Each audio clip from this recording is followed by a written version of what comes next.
నెల్లూరు జిల్లా ముంబై హైవేపై రోడ్డు ప్రమాదం జరిగింది. కొవ్వూరు షుగర్ ఫ్యాక్టరీ సమీపంలో వేగంగా వస్తున్న భారీ కంటైనర్ నివాసాల్లోకి దూసుకెళ్లింది. ఈ ప్రమాదంలో పలువురికి గాయాలు కాగా వారిని ఆసుపత్రికి తరలించారు. కృష్ణపట్నం పోర్టు నుంచి ఎర్రగుంట్లకు వెళ్తుండగా ఈ ఘటన చోటు చేసుకుంది.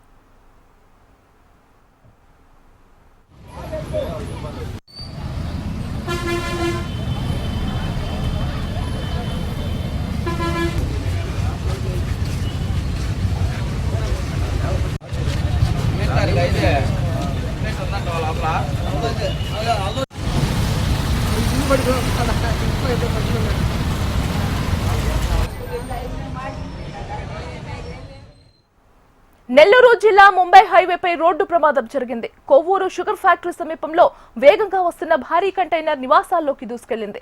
ఈ ప్రమాదంలో పలువురికి గాయాలు కాగా వారిని ఆసుపత్రికి తరలించారు. కృష్ణపట్నం పోర్టు నుంచి ఎర్రగుంట్లకు వెళ్తుండగా ఈ ఘటన చోటు చేసుకుంది.